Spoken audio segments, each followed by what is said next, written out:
Buenas noches. Hoy tenemos un invitado que en los últimos tiempos ha sido muy demandado por los medios de comunicación porque es especialista en un tema que en la opinión pública hoy ha calado hondo por una serie de acontecimientos que ustedes conocen. Es un ex miembro de los servicios de inteligencia de la Nación. Es un hombre que ya se ha retirado, pero que tiene una larga experiencia y con el cual vamos a conversar sobre este tema que a todos los argentinos nos tiene preocupados y que en el fondo la mayoría de nosotros no sabemos bien de qué se trata. Así que los invitamos a que vean el programa porque creo que eso va a ayudar a esclarecernos. Ahora, ¿va a figurar en cámara o aparece con una máscara en su calidad de servicio secreto? Aparece con una capucha, por supuesto, y la voz va a ser desfigurada. Bueno, y yo voy a hablar en mi editorial de una de las tres religiones monoteístas originales, que no es ni la cristiana, ni que es la judía. Vaya, me queda una incógnita terrible. ¿Cuál será? Y que está, por cierto, vinculada con el tema Nisman, que es el tema fundamental de estas épocas, ¿cierto? Y de estos O sea que vas a hablar del Islam. Voy a hablar del Islam. Bueno, adelante entonces, los invitamos.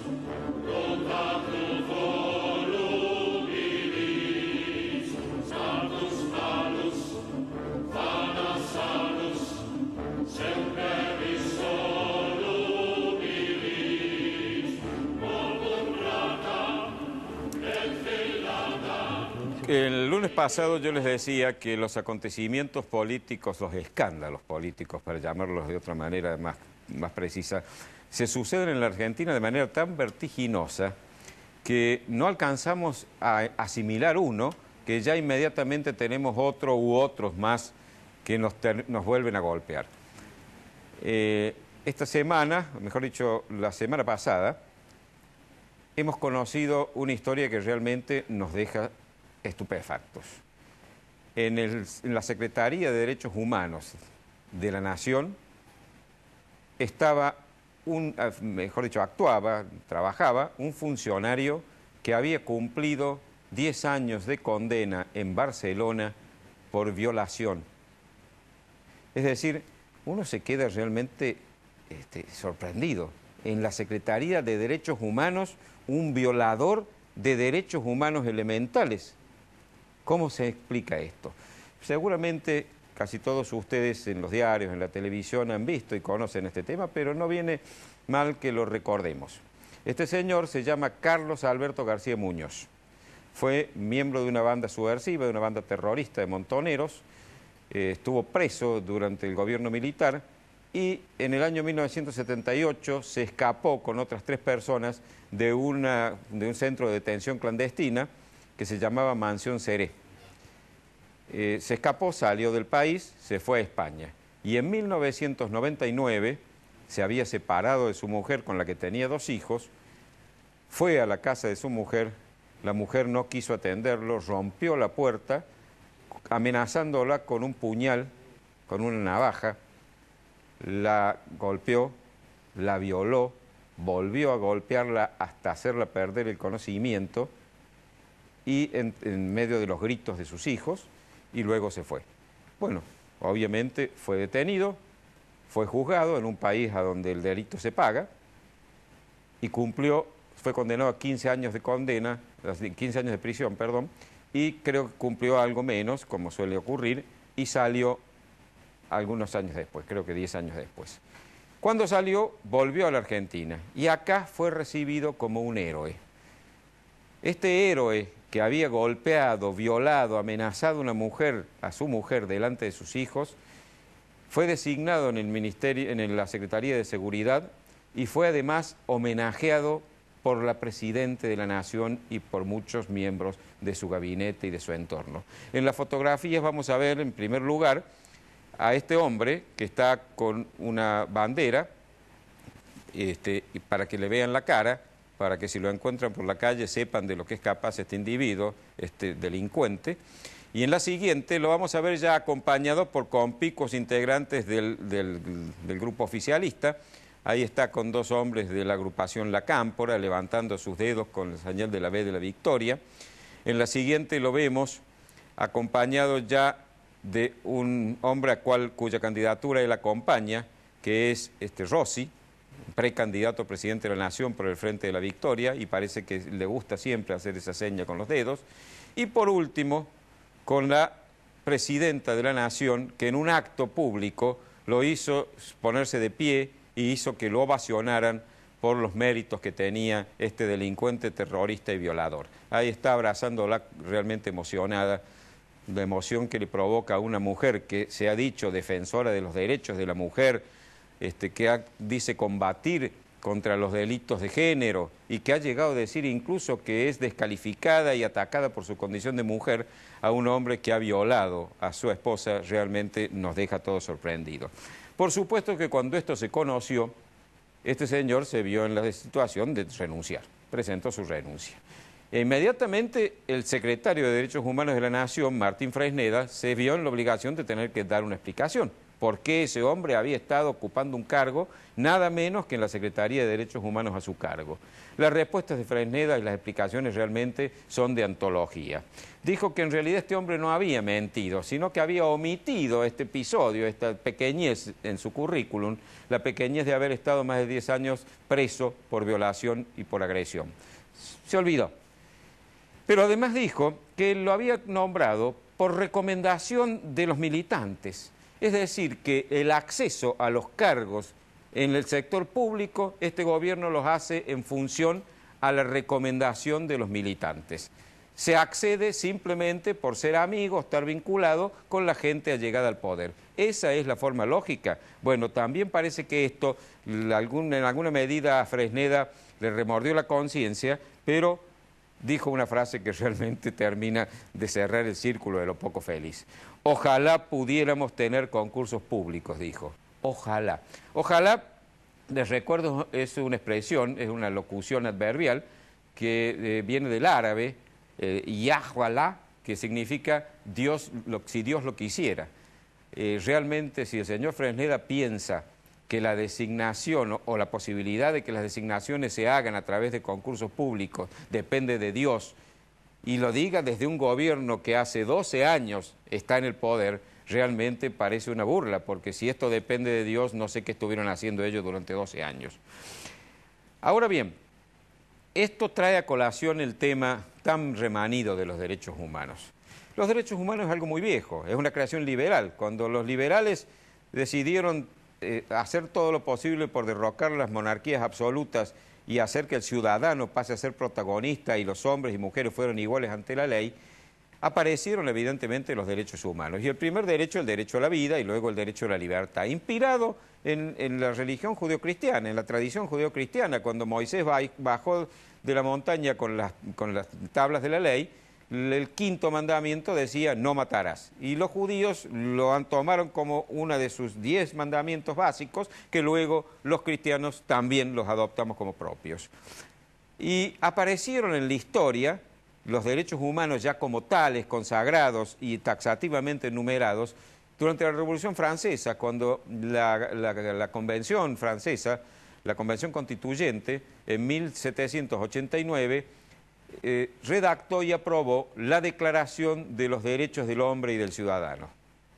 Derechos que obviamente luego asumieron carácter universal, y todos los países que realmente respetan la condición humana, todos los países donde la libertad es una realidad o al menos un anhelo que se persigue, lo adoptaron como tales. Pero como todas las cosas, también tuvieron su tergiversación. Ya durante la Revolución Francesa, el terrorismo que terminó imponiéndose y cortando cabezas invocaba los derechos humanos. Ya los derechos humanos fueron malversados y utilizados por aquellos que los violaban, generando un sistema y un ambiente de terror. Eso se malogró durante la Revolución Francesa y posteriormente lo hemos visto invocar, y lo vemos todavía, los derechos humanos y proclamarnos enarbolando, por ejemplo, una imagen del Che Guevara, un violador serial de derechos humanos, uno de los peores del siglo XX. Es como si realmente hiciéramos una marcha en favor de la castidad y enarboláramos la imagen de un violador serial. Realmente es una contradicción absurda, solo propia de ese doble patrón moral al que yo me he referido en otras ocasiones. Los crímenes que cometen los que piensan como yo son actos de heroísmo. Los que cometen los que piensan distinto son delitos de lesa humanidad que deben ser castigados sin ningún miramiento. Pues entonces, ¿por qué esto en los últimos tiempos se ha acentuado? Pues por una impostación. El gobierno de los Kirchner ha querido crear un mito de algo que no existió. Ellos se quieren mostrar como militantes de los derechos humanos desde tiempos incluso de la dictadura militar, cuando fueron funcionales a la dictadura y estuvieron, y si alguna militancia tuvieron, fue una militancia inmobiliaria, rematando casas de gente que no podía pagar la cuota de su préstamo. Y luego, por supuesto, empezaron a hacer también de los derechos humanos un gran negocio. Como dijo el jefe de Estado, el jefe de gobierno de Buenos Aires, Mauricio Macri, un curro. Y eso, por supuesto, se tradujo en escándalos tales como aquella empresa Sueños Compartidos de las madres de Plaza de Mayo, de Eve Bonafini, con el patricida Schockländer. Es decir, toda una impostación, toda una mentira, todo un invento para premiar a aquellos que mataron, incendiaron el país y lo cubrieron de sangre, iniciaron una guerra que después la contraparte hizo las mismas cosas, para premiarlos con indemnizaciones, con cargos, con homenajes, etc. Eso, desgraciadamente, hoy es lo que se está viviendo, una justicia absolutamente tuerta, a donde más que justicia parece que lo que se estuviera aplicando es venganza.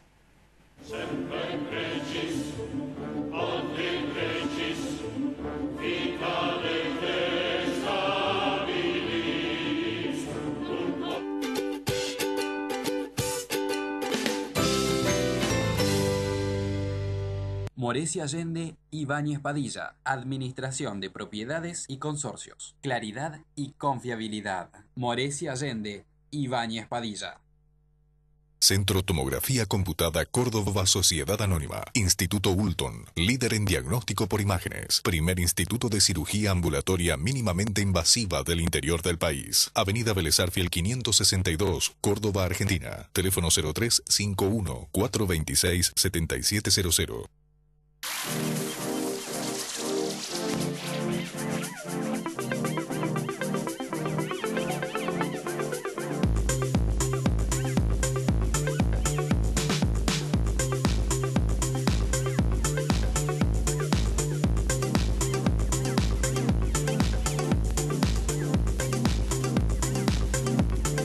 AutoCity. Los autos evolucionan. El lugar donde encontrarlos también. Maluf y Asociados, desarrollos inmobiliarios integrales, 40 años, desarrollando emprendimientos de calidad. Obispo Salguero 775, planta baja, Nueva Córdoba. Teléfono 0351 460 2381.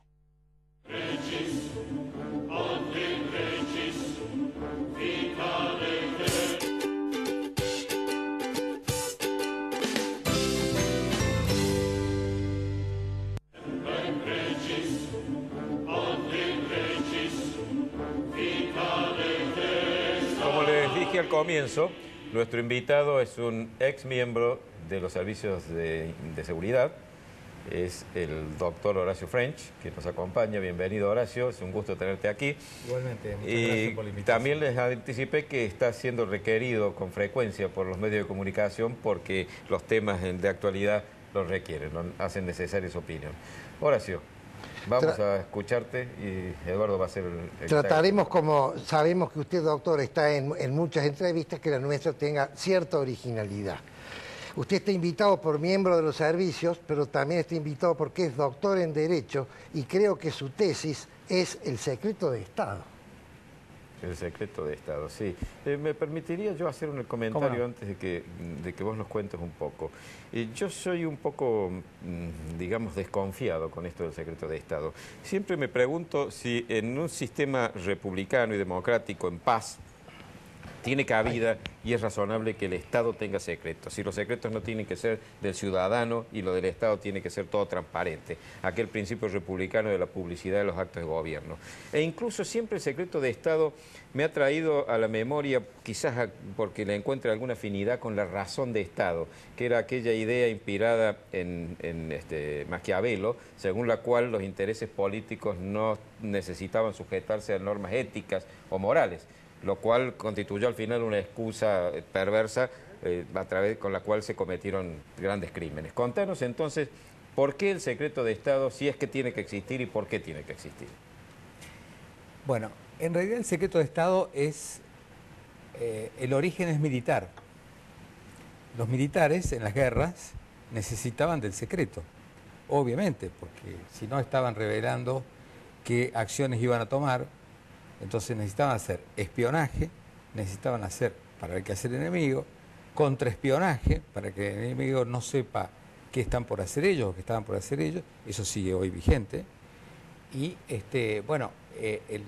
era fundamental el manejo del secreto. Lo que pasa es que después eso se traslada a la esfera civil de los gobiernos, especialmente después de las grandes guerras del siglo pasado, donde se crean y dan origen a los servicios de inteligencia, primero se llamaba de información, después de inteligencia, y una de las armas importantes que manejaban los servicios era el secreto. El secreto no es lo que la gente, es decir, generalmente el secreto da la impresión de un misterio, de algo realmente muy importante, que personas muy importantes y personas muy confiables solo pueden saber. No es así. A veces el secreto es una información pública.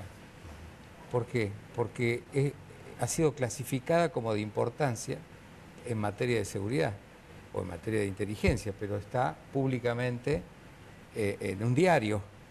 Lo que pasa es que esa noticia, junto con otras, se acumula para un secreto, algo que está gestándose, es decir, está abonando a lo que después va a ser una información. ¿A dónde abarca el secreto? El secreto abarca las personas y documentación. Las personas, aquellas que desarrollan alguna tarea realmente compleja, los comúnmente llamados espías, o personas que no dan a revelar su ocupación, y la documentación, que es esta la que digo, por supuesto he dado un ejemplo burdo, pero por ejemplo, este gobierno consideró, para mí legalmente, que el contrato con Chevron tiene que ser secreto. Yo pongo un poco como, es decir, antojadizamente, no sé por qué lo hizo. Entonces, yo quisiera graficar así como para concluir algo que es muy largo y muy grande, pero en un Estado de Derecho, supongamos que es un círculo, ahí dentro de eso, de la democracia, organizado institucionalmente, siempre hay unos puntitos negros. Esos puntitos negros a veces son los secretos. Ahora, si esos puntitos ya toman dimensiones distintas, se convierten en un cáncer, se convierten en una cosa que está abarcando mucho más de lo que tiene que ser. Claro. Cuanto más secreto tiene un gobierno, menos democrático es. Doctor French, una pregunta marco. Por lo poco que yo conozco y veo en las películas de los Estados Unidos, los servicios de inteligencia tenían dos acciones. Una acción hacia el exterior, simbolizada por la CIA, que vendría a ser un poco el espionaje y el contraespionaje, y una acción interna ejecutada por el FBI, que era la investigación sobre organizaciones delictivas dentro del país. ¿Nuestra Secretaría de Información cumple las dos funciones?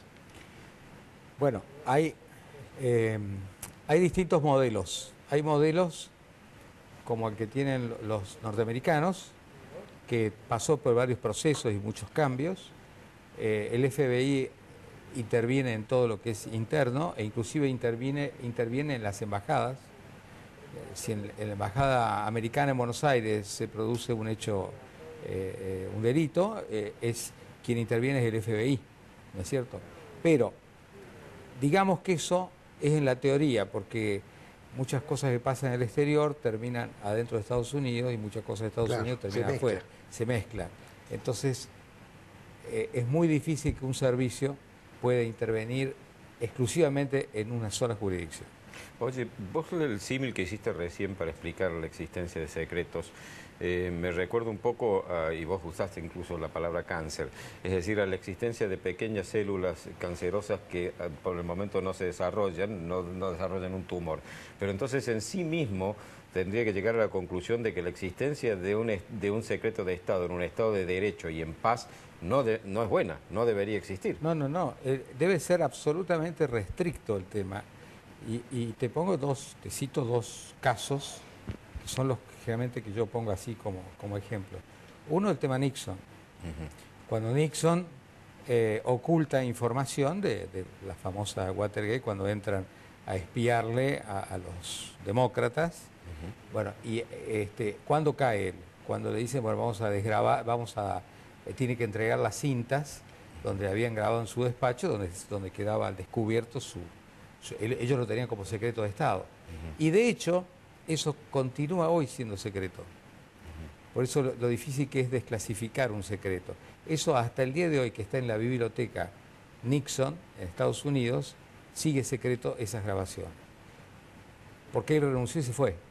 Entonces ya quedó personalmente... ¿Y en el caso argentino hay algún ejemplo que puedas darnos de un secreto lógico en paz y en Estado de Derecho? Bueno, sí, hay secretos fundamentalmente en todo lo que hace a las investigaciones. Hay operativos que se hacen, supongamos, contra terrorismo, que salga bien o salga mal, eso no tiene que ser publicado. ¿Por qué? Y bueno, porque el secreto es lo que permite... estuve diciendo estos días que los servicios de inteligencia trabajan siempre subrepticiamente, sin se estaría revelando el modus operandi, digamos. Cuando hace ruido trabaja mal, tiene que trabajar. Entonces, la documentación, todo, ¿por qué? Porque si se está buscando espías, terroristas o lo que sea, extranjeros en el país, no se puede estar publicando eso. ¿Pero eso no debería manejar el Poder Judicial? El Poder Judicial tutela eso, es decir, el Poder Judicial controla eso, pero digamos el trabajo en sí que hacen los servicios es un trabajo, no es independiente, pero es un trabajo de investigación propio que después pasa a la esfera del Poder Judicial, pero digamos, lo que es escucha, lo que es narcotráfico, hay una cuestión evidentemente de las órdenes judiciales, pero terrorismo, hasta que no se comprueba que esto se está avanzando o quiénes son, es decir, en inteligencia se trabaja en base a presunciones y después viene la investigación judicial. Entonces, no toda la actividad de un servicio de inteligencia tiene que estar... Comprendo. Tenemos que ir a un corte, nos has dado una visión del hecho en general. Vamos en la segunda parte, conversar sobre la situación actual de la Argentina, aplicada ya a ello. Vamos.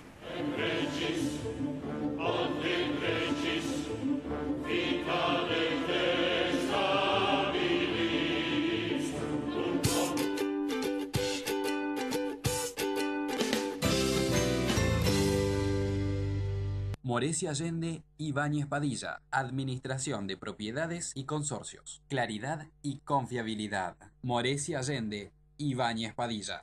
Maluf y Asociados. Desarrollos inmobiliarios integrales. 40 años desarrollando emprendimientos de calidad. Obispo Salguero 775, planta baja, Nueva Córdoba. Teléfono 0351 460 2381.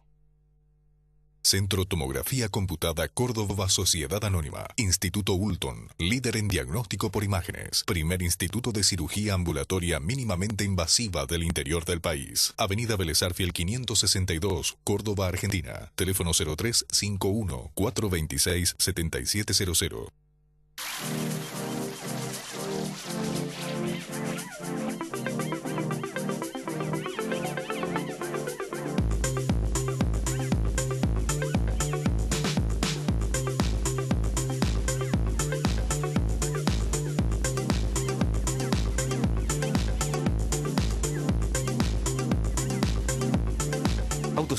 Los autos evolucionan, el lugar donde encontrarlos también.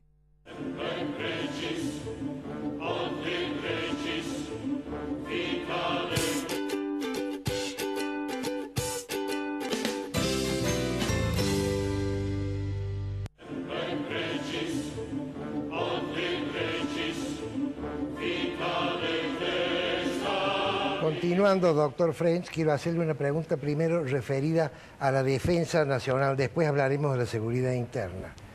En un país que no tiene hipótesis de conflicto como la Argentina, que las ha solucionado o las ha borrado, porque ya no las tiene, y en un país donde la situación interna es tan grave que no tiene ni ejército, porque el ejército no tiene capacidad de operar, ¿tiene sentido que haya una seguridad externa buscando defensa nacional? Bueno, yo creo que la hipótesis de conflicto existe. No es que, y a veces uno no sabe contra quién. Esa es la tarea de un servicio de inteligencia, esa es la tarea de quienes están en la defensa nacional. Es decir, uno siempre cree que la hipótesis es con países vecinos o con... Sin embargo, acá tuvimos últimamente 2 atentados terribles que últimamente, tienen más de 20 años, no están esclarecidos. Y yo creo que hoy la guerra no es la guerra convencional, es la guerra como viene ahora, la guerra cortando cabezas, la guerra del terror, la guerra de la sorpresa. Entonces eso yo creo que tiene que estar, eso debe continuar. Y debe continuar porque los peligros son enormes. Yo estoy diciendo ahora que con todo este conflicto y esta crisis que tenemos en la Argentina, especialmente todas las fuerzas de seguridad e inteligencia, hay un sector mínimo de la sociedad, pero que está de fiesta, que son los narcotraficantes, los terroristas, la trata de personas, todos aquellos que dedicados a esos delitos aberrantes que hoy no están controlados porque todo está dedicado a esta crisis y no hay... Yo digo, por ejemplo, pregunto, este tema de las escuchas, que ahora se va a modificar, ¿de quién es? Si va a ser de la Procuración, si va a continuar en la Secretaría, ahora no la quiere nadie, antes la querían todos. Bueno, ¿quién trabaja ahí? Ahora no está trabajando nadie, supongo yo, porque con todo esto... Y bueno, entonces hay una fiesta de la delincuencia. Claro. A mí me preocupa otra cosa, Horacio, y eso me gustaría que vos nos contaras cómo la ves. Me preocupa la utilización de los servicios de inteligencia en favor de un sector político, concretamente de quien está en el gobierno. Los acontecimientos que han ocurrido últimamente parecen indicar que este gobierno viene utilizando desde hace muchos años los servicios de inteligencia para espiar a los opositores, para espiar a aquellos que son presuntos enemigos, para espiar, por ejemplo, a los medios de comunicación que no les son adictos, y para utilizar los resultados de esas investigaciones para presionar, para coaccionar o para extorsionar a esas personas o a esos grupos. Bueno, no hay duda que eso ha pasado. Esto está apareciendo ahora. Nosotros quienes hemos estado en eso más o menos conocemos cómo son las cosas, pero esto ha quedado, digamos, demostrado con esta crisis. En realidad lo que ha pasado, según mi opinión, es que ha habido una lucha facciosa dentro de los servicios de inteligencia. Ha sido tanto el poder, ha sido tanto el dinero con que contaban, que empezaron a pelearse entre ellos. Una fuerza de seguridad no es una fuerza orgánica, no es una fuerza donde somos todos espíritu de cuerpo, compañeros, no es como la policía que se necesitan entre ellos. Una fuerza de seguridad no se necesita a nadie entre nadie. Es trabajo individual. Sí, más que todo, claro, es individual y es, digamos, bueno, cada uno hace una parte del tema y termina. Y aparte a veces uno no sabe con quién trabaja ni qué es lo que hace porque esa es la forma de trabajar.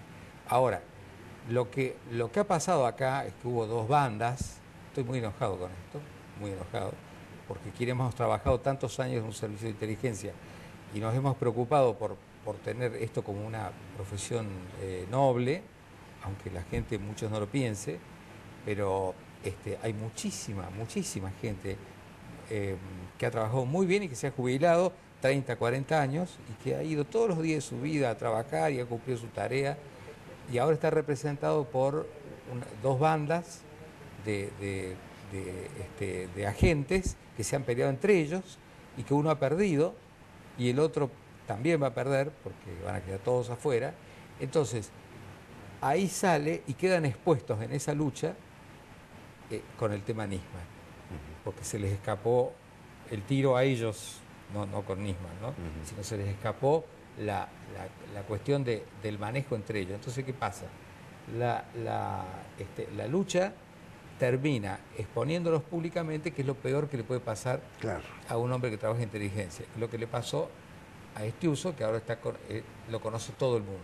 Y él no debería estar en esa condición. ¿Y qué papel juega en todo esto las Fuerzas Armadas? Habida cuenta de que en este momento el comandante, el jefe de Estado Mayor, Milani, está sindicado como un hombre que maneja su propio servicio de inteligencia y que sería incluso más poderoso que los otros. Hay dos lecturas, Prudencio. Una que, bueno, la lógica sería que no deberían estar interfiriendo acá legalmente, ¿no es cierto? Es decir, esto es un tema interno de la fuerza madre del servicio de inteligencia, que es la Secretaría. Pero indudablemente que el señor Milani es un hombre que tiene una gran llegada al gobierno, tiene una gran conoce el tema, un hombre de inteligencia, así que yo creo que él, yo no sé si ha intervenido en la interna de la Secretaría, pero sí es un hombre que ha desarrollado al ejército, al servicio de inteligencia del ejército, le ha dado mucho más nivel y mucho más presupuesto, con mucho más presupuesto que el que tenía hasta que él no llegó. Y lo ha usado para funciones que no son precisamente de interés castrense. Es que cuando la clave de la utilización de un servicio de inteligencia, como de todo, en un sistema republicano existe el control entre poderes. Es decir, nadie es dueño de una porción del Estado. De todo, de toda esa porción. Todo, claro, nadie es dueño. Y acá hay gente que se cree dueña y que ha llegado a ser dueña. ¿Por qué? Porque por eso es que nuestra Constitución al principio hablaba de 6 años, y se iban todos, después pasó a ser 4 años y se repite, pero acá hay gente que no se va más. O no se quiere ir, por lo menos. Por eso, no se va más, no se quiere ir y se apodera de todo, entonces habla en primera persona. Vamos por todo. Vamos por todo es mío, todo es nuestro. Una pregunta concreta ya de orden práctico. ¿Qué vinculación tienen los servicios inteligentes con el uso de la violencia? Concretamente, por ejemplo, ¿portan armas o están habilitados para hacerlo? No, teóricamente la tarea que desarrollan es sin armas y no tienen por qué tener armas. Lo que pasa que hay algunas tareas, gente preparada, si tiene que colaborar o tiene que realizar, por ejemplo, guardias o tiene que trabajar en determinados operativos, puede estar armada en su momento, pero con autorización especial. Esto es una tarea, contrariamente a lo que uno cree en las películas, que todos los agentes de inteligencia andan con una pistola con silenciador y todo. No es así. En realidad la verdadera habilidad es conseguir la información, es trabajar con inteligencia. El instrumento de la inteligencia es el cerebro, ¿no? Claro, y en realidad se dice inteligencia porque es el procesamiento de muchas informaciones. De ahí se saca una conclusión. Por eso cuando nosotros hacemos trabajar la inteligencia, estamos procesando distintos informaciones o conocimientos que tenemos. El mito de que estos jerarcas de la Secretaría o ex jerarcas tienen una biblioteca llena de carpetas con los pecados de cada uno, de toda la gente conocida en la Argentina, ¿será cierto? Bueno, ahí entro un poco en el límite, no me quisiera explayar en eso. Hay mucho menos de lo que uno cree. Hay menos de lo que uno cree. Claro. Un servicio de inteligencia tiene que tener las cosas importantes para la República, para el país. Eso es la clave de esto. Después viene lo que decía Prudencio. Yo tengo el poder, voy a ver qué hace Eduardo, qué tiene, qué le pasa, cuáles son sus debilidades, todo eso. Pero en realidad esa no es la función.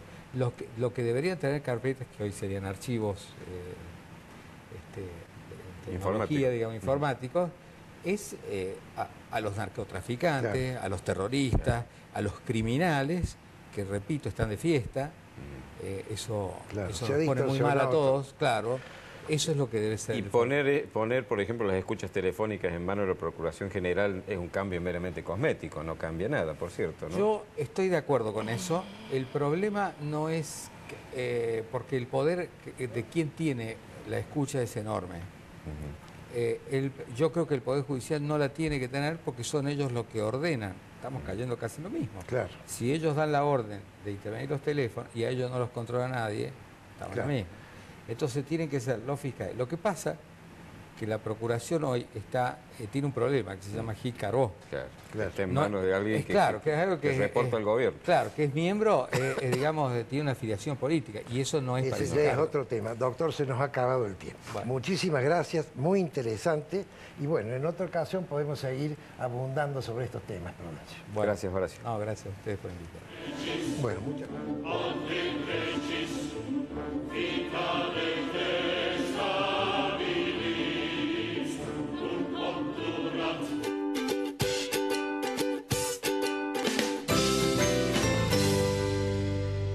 Morecia Allende, Ibáñez Padilla, Administración de Propiedades y Consorcios, Claridad y Confiabilidad. Morecia Allende, Ibáñez Padilla.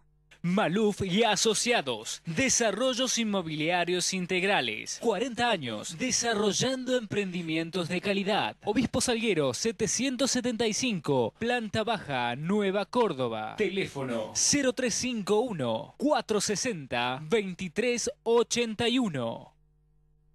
Centro Tomografía Computada Córdoba Sociedad Anónima. Instituto Ulton, líder en diagnóstico por imágenes. Primer instituto de cirugía ambulatoria mínimamente invasiva del interior del país. Avenida Vélez Arfiel 562, Córdoba, Argentina. Teléfono 0351-426-7700.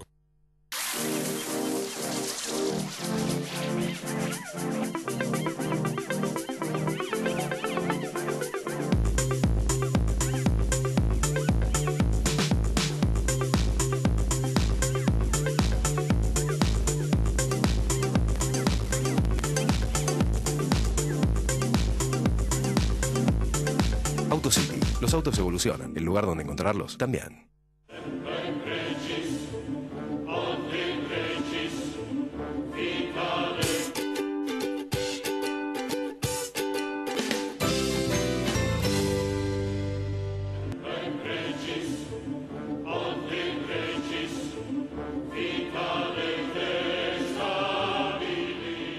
Obviamente el tema sigue siendo Nisman. Hemos hablado la semana pasada de los fiscales, hemos hablado de la mafia, hemos hablado hace un ratito de los servicios de inteligencia y ahora tenemos que hablar ahora del terrorismo, del origen del terrorismo. Cuando cayó la Unión Soviética, muchos pensadores dijeron se acabó la Guerra Fría y la guerra va a ser ahora contra los terroristas. Y empezó el terrorismo árabe, o presuntamente árabe. Recuerdo que vino a Córdoba un programa de televisión muy famoso de la época, que era Tiempo Nuevo, una periodista llamada Oriana Falachi, y dijo que la cultura árabe era absolutamente incompatible con la cultura cristiana. Ahora, si nosotros analizamos lo que ha ocurrido con Nisman, es todo referido a tratar de tapar los sucesos de la AMIA. Los sucesos de la AMIA y de la Embajada de Israel en Buenos Aires, se ha comprobado que lo hizo la República Islámica de Irán, que no es árabe, es persa. Los iraníes son persas. De manera tal que entonces la primera pregunta es, ¿qué está pasando acá? ¿El problema es árabe o el problema es islámico? Y mucha gente dice, no, el problema es islámico. Ahora, ¿qué relación hay entre los árabes, los turcos, los islámicos, los persas, los moros, los sarracenos, etcétera? Eso voy a tratar de explicar brevemente si es que puedo. Todo se inicia obviamente en la península arábiga, ¿cierto? Porque allí aparece Mahoma. Ahora, hay tres definiciones de árabes. Una es genealógica, dice, el árabe son los descendientes de Sem, hijo de Noé, lo dice la Torá. Otros dicen, dentro de esta concepción, árabes son los descendientes de Ismael, hijo de Abraham. Hay otra concepción que es la concepción lingüística. Árabes son aquellas personas que han nacido en los países de habla árabe, donde también se hablan otros idiomas. Y la tercera concepción es política. Árabes son aquellas personas que han nacido en los países que pertenecen a la Liga Árabe. Hay un consenso generalizado al cual yo adhiero por la acepción de que árabes son aquellas personas que han nacido en países de lengua árabe, pero no de religión. Nadie dice árabes son aquellas personas que tienen la religión islámica o musulmana. ¿Por qué? Porque hay más musulmanes no árabes que árabes. El imperio árabe, en virtud, o aparentemente, yo no quiero arriesgarlo porque no estoy seguro, en virtud de la Guerra Santa, conquistó territorios enormes en la época. Llegó desde Arabia, llegó hacia el oeste a Marruecos o un poquito más allá de Marruecos, el Sahara español. Hacia el este llegó a la India, entró por España y llegó a Francia, que lo paró Carlos Martel si no hubiera seguido. Y por el norte, en Asia, llegó a Anatolia y lo paró ¿quién? Constantinopla. El baluarte cristiano de Constantinopla paró la invasión árabe. Pero luego cuando viene el imperio turco, que se hace dueño de esas tierras y sojuzga a los árabes, el imperio turco sí derrota a Constantinopla, la conquista. Desde aquellas épocas Constantinopla hasta el día de hoy es turca, la cristiandad pierde la mitad de su territorio y todas esas poblaciones se convierten al Islam. De manera tal que hay más... Y después el comercio lleva el mahometanismo a Indonesia, que es el país islámico más grande del mundo y que no es árabe. De manera tal que tampoco se puede decir que el problema del terrorismo es un problema árabe. Los persas no son árabes, son arios, igual que los alemanes. De manera tal que los persas cometen el atentado terrorista número 2 de la historia y no son árabes. Entonces la solución es muy simple. El problema del terrorismo es el islamismo. Bien, yo voy a rebatir esa tesis, que por otro lado me aterra, porque el islamismo es una religión monoteísta. La voy a rebatir con dos argumentos. El primer argumento es adentro de las naciones árabes. Voy a poner el ejemplo de dos naciones. Una nación es los Emiratos Árabes. Viene el emir y le dice a sus ingenieros, porque el poder árabe obviamente es un poder económico que viene del petróleo. El emir le dice a los ingenieros, ¿cuánto tiempo con estos niveles de extracción tenemos de petróleo? 80 años, perfecto. Utilicemos la riqueza que ganamos sacando petróleo, generando un foco de desarrollo en nuestros emiratos, para que cuando no tengamos petróleo, la gente pueda venir por otra razón. Hagamos una especie de Las Vegas en los Emiratos Árabes. Y lo han hecho. ¿Qué hizo Irak? Otra nación árabe. Utilizó la enorme fortuna que le da la venta del petróleo para pelear contra su vecino Irán. Y cuando se acabó la guerra con Irán, pelean entre ellos los sunitas con los chiitas y para complicarla más con los kurdos. Son dos concepciones. Uno, gasto la plata que tengo, que no es mérito mío, porque la tengo abajo, la gasto para desarrollar lo que sí es mérito mío para cuando no la tenga. La otra concepción, gasto la plata para pelearme. Uno es prudente y el otro es un atolondrado. Vamos ahora a los ejemplos de afuera. Voy a poner un ejemplo que casi debería sentarme yo y decirle a Prudencio que pase y lo explique él. Ya lo he explicado alguna vez y lo va a volver a explicar más adelante, que es la convivencia árabe, judía y cristiana en Andalucía durante siglos. ¿Cuántos siglos, Prudencio? Bueno, hasta que fueron totalmente derrotados fueron 8 siglos. 8 siglos. Durante 8 siglos vivieron relativamente en paz, relativamente para los cánones de la época, generaron tres culturas que se complementaron y no hubo problema alguno hasta que una reina dijo los voy a echar. No, eso es a los judíos. A los árabes terminó, bueno, también esa misma reina. Y el otro ejemplo es un ejemplo acá, en Córdoba, donde está este canal. En Córdoba tenemos la convivencia de cristianos, que son los fundadores de estas tierras, son luego de la conquista española son los cristianos.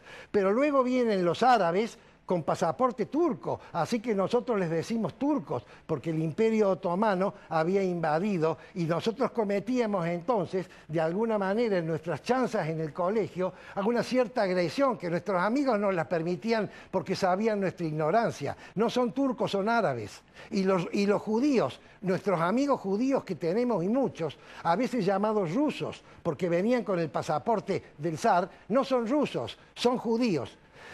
Tres comunidades que hasta el día de hoy se mantienen en amistad. Yo tengo amigos, me enorgullezco desde chico, desde muy chico, amigos judíos y tengo amigos árabes. Ha habido un entrelazamiento comercial, un entrelazamiento cultural y un entrelazamiento últimamente, en las últimas generaciones, ya de casamiento, que antes era inconcebible, sobre todo con los judíos.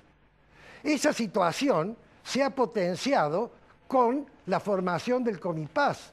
Es decir, ya hay una unión además religiosa. Es unión religiosa que cada uno no quiere convertirlo al otro a su religión, sino ir los tres juntos hacia un único Dios, porque las tres son monoteístas. Entonces, como me dicen que me queda un minuto, ¿cuál es la solución al problema? El problema no es árabe, el problema no es islámico, el problema es fundamentalista. Acá estos señores terroristas son fundamentalistas. ¿Qué es el fundamentalismo? Un señor que se acerca tanto a Dios que se aleja del hombre. Y la única forma, este es el mensaje final, que tenemos, queridos amigos, para llegar a Dios es a través del hombre, cualesquiera sea la religión. Entonces, nosotros, los que nos creemos sensatos, debemos obligar a los fundamentalistas para que cambien su actitud porque están perjudicando al mundo entero. Y la solución es que los islámicos, los árabes, los cristianos y los judíos sensatos, entonces acallen culturalmente y económicamente, cortando los víveres, a aquellos fundamentalistas que se han erigido en terroristas internacionales. Es palabra de honor.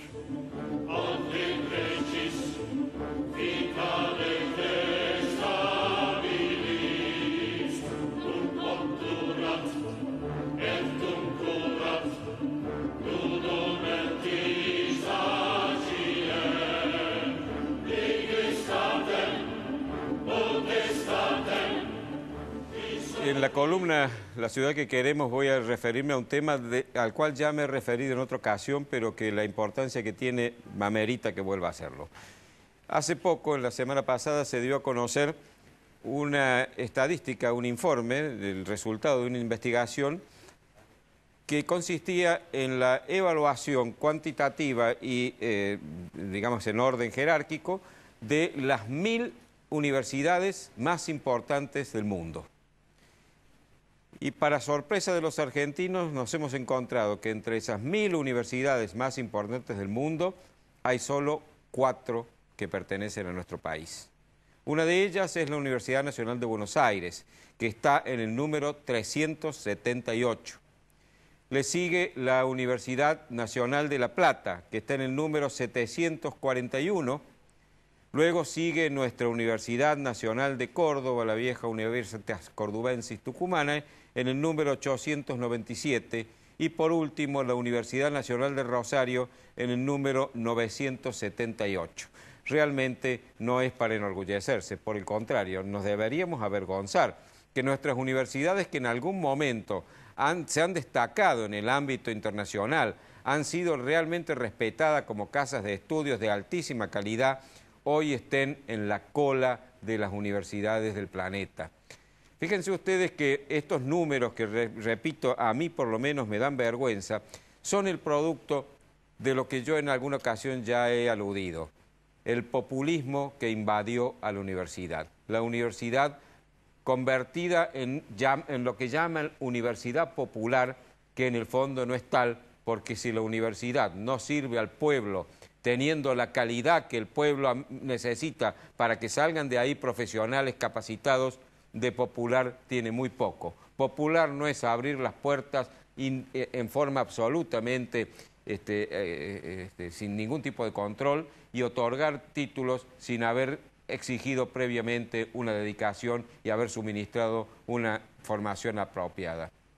En la universidad se forman las clases dirigentes. Esto a mucha gente le puede chocar, pero las clases dirigentes existen. Los profesionales, aquellas personas que terminan por su capacitación ocupando cargos y puestos de jerarquía y puestos claves en la vida de un país, son las llamadas clases dirigentes. Lo que no debe tener esa clase dirigente es una estrechez de miras para que de convertirse en clase dirigente pase a ser una casta dirigente. Eso no es aceptable. La clase dirigente debe ser permanentemente un elemento dinámico, debe permanentemente renovarse en función de la capacidad que cada cual pueda demostrar. No importa cuánta plata tiene o en qué hogar nació, ni de qué color es su piel, ni qué religión profesa.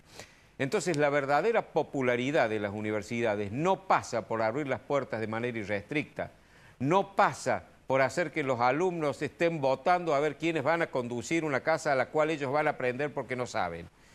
Yo he hablado de estas cosas, he hablado de los mitos de la universidad. Permítanme que aún a riesgo de ser repetitivo les recuerde esos 3 puntos que en algún momento señalé el año pasado. Se nos habla de que la popularidad de la universidad está dada porque es gratuita, lo cual es absolutamente mentira, no es gratuita, alguien la paga. El estudio superior tiene un costo, y tiene un costo alto. Si no la paga quien está recibiendo el beneficio de ese estudio, la paga el resto de la sociedad. Podrán decirme, es mejor que la pague el resto de la sociedad porque de esa manera el que no puede pagar tiene acceso. Hay otras formas, hay formas mucho más lógicas, porque ¿qué ocurre? Las estadísticas nos dicen claramente que el hijo del obrero, el hijo de las clases menos favorecidas, no va a la universidad. El hombre pobre no puede mandar a su hijo a la universidad, porque cuando su hijo accede a una edad de cierta madurez, necesita ya utilizar su mano de obra para poder ayudar a sustentar a la familia. Entonces, cuando la sociedad en su conjunto está pagándole la universidad a todos, lo que está ocurriendo es una redistribución perversa de la riqueza, porque el obrero, el hombre menesteroso, el hombre pobre, está pagando con sus impuestos, que los paga en la proporción, pero igual que el otro, está pagándole los estudios al hijo del rico, que podría pagarlos. Yo dije cuál era, no voy a repetirlo ahora, a mi juicio la manera de hacer que realmente el que no tiene recursos pueda contar con todos los elementos suministrados por la sociedad, pero no aquel que tiene la posibilidad de pagarlo de su bolsillo o cuyo padre tiene la posibilidad de hacerlo. El otro gran mito, el mito del cogobierno. ¿Qué cosa más en contra de la naturaleza misma que aquel que confiesa su ignorancia y por eso va a aprender a que le enseñe a aquel que sabe, participe en las decisiones de esa institución en la cual va a aprender? ¿Tiene alguna lógica que los niños, hijos menores de un matrimonio, dispongan y elijan y participen en la decisión de cómo se van a utilizar los recursos que sus padres allegan? ¿Tiene lógica que en instituciones jerárquicas como es la universidad, porque hay profesores que son los reconocidos como los que saben y enseñan, y están los estudiantes que reconocen su ignorancia y por eso van a aprender? Las instituciones jerárquicas no son democráticas. La democracia exige una condición: la igualdad de los actores. En el sistema republicano la democracia es posible porque al menos teóricamente, y ojalá pudiéramos que siempre sea realidad, todos los ciudadanos somos iguales ante la ley. Entonces nuestro voto vale igual, el del más encumbrado y el del más menesteroso. Pero en las sociedades jerárquicas no. No es lógico ni en las Fuerzas Armadas que los soldados vayan a decidir si enfrentan al enemigo o se retiran. No es lógico en una iglesia, a donde se reconoce incluso intervención divina, que los fieles sean los que decidan si algo va a ser dogma o no va a ser dogma. No es lógico en la familia, no es lógico en la universidad. No es lógico que el estudiante participe en el gobierno universitario. Sí debe escucharse su voz y haber canales muy fluidos para que su voz sea escuchada, porque los estudiantes son la razón de ser de la universidad. No puede ignorarse lo que ellos sienten y piensan, pero no deben participar en el gobierno. Y esto me van a decir que es una actitud absolutamente reaccionaria, una actitud conservadora. No, señor, todo lo contrario. Lo conservador es querer mantener las cosas como están, y estas cosas como están han condicionado que nuestras universidades estén a la cola de las universidades del mundo. Yo creo que esto hay que revisarlo. Seguimos aferrados a una universidad de comienzo del siglo XX y estamos ya en comienzo del siglo XXI. Han pasado casi 100 años de la reforma de 1918 y lo que aquello constituyó, lo que entonces constituyó un cambio importante, porque hizo que se liberara de una influencia clerical, se liberara de grupos que lo manejaban en forma cerrada, hoy es una antigualla, hoy es un anacronismo. Hoy el mundo es otro y hoy el mundo nos exige universidades calificadas que estén entre las principales 10 del mundo, no entre las últimas 1000. Entonces, yo creo que esto debería hacernos reflexionar. Es un tema que parece que es tabú. Yo estoy invitando hace tiempo a que este tema se debata, y se debata con altura, sin prejuicios, sin preconceptos, sin frases hechas, sin lugares comunes ni consignas, reflexionando seriamente cómo debe ser la universidad que realmente nuestro pueblo merece.